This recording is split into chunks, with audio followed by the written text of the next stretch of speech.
When you try to go for a normal overtaking, then you have to line it up and you have to go inside and you have to brake and pass the other car. Yeah, and that never happened.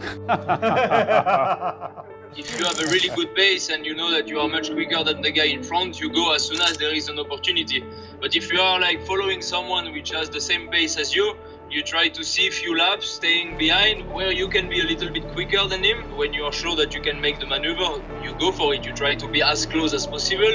If he don't close the door, you can dive in. If he close the door, you go the other way, trying to cross him on the outside. Every overtake is a little bit different. You have to adapt every second of the overtake. It's not a contact sport, but it has become more and more contact, and since the cars are so heavy, it's almost impossible to overtake someone without making a little bit of contact. But the way that they made contact in, for example, Hungary, when you were hit by Gabriele, that is not making a little contact, that's actually taking someone off. We were fighting for position, we were a group of cars, so we were running all close together. And he saw that the only way to make sure he will be in front of me for the next corner was to kick me out. So he just opened the steering wheel and went straight to my rear wheels, and that broke some part on the car and I couldn't finish the race. You cannot, push someone out and then overtake, because then you have to give the position back. It's so easy to just arrive with a bit more speed, push the guy, he will got an oversteer and then you pass. That's too easy. In the end, it's always up to the stewards to decide what they feel about the situation. I think contact is part of touring car. We all give some contact or some push and we all receive some push. But then there is always some drivers where the contact are more than a contact. It's a delivery attack, like it happened with Katzberg and Prio, or Katzberg and myself.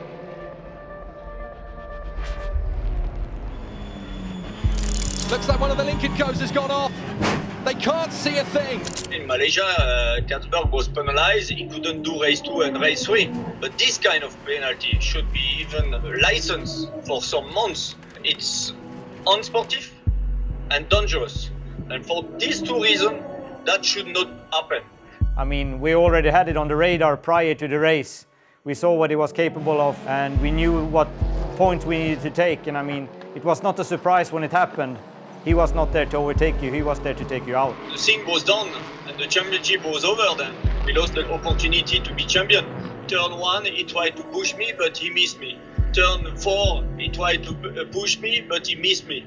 Turn 6, he didn't miss me. Then he said, oh, sorry, a mistake. As if one driver, a professional driver, do 3 mistakes in a half lap, he should not be a racing driver.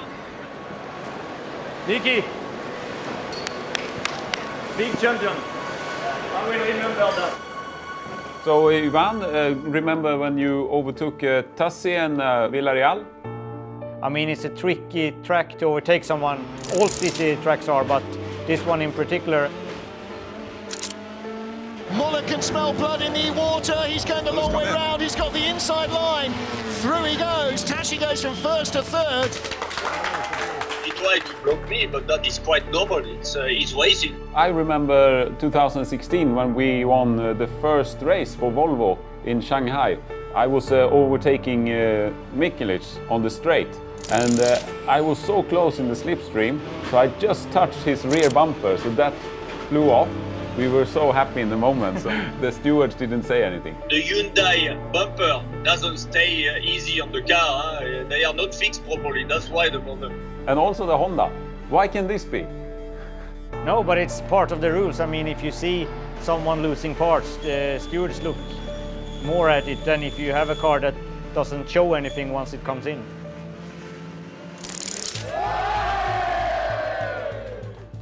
I think the toughest competition in 2019 was Hyundai, but I also felt that Honda was really fast. By the last race there were 3 different brands that could win the championship. And what do you think about this year then?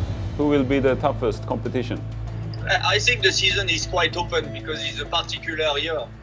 You can expect to see the Honda and the Hyundai and the Lincoln Co on the front again, but then be careful, for example, to the Alfa Romeo, which they have a good lineup. I also think it's a little bit interesting seeing the new driver lineup. I mean, Honda is staying with the same drivers as in 19, but there are a few new faces in Hyundai. It's also been really quiet regarding the new Cupra. I mean, it hasn't really competed in any big championship yet, but it's a brand new car, and the rumor says that it's a really fast car. I think we have to be focused on our job and do the best as we can, and then we see the result.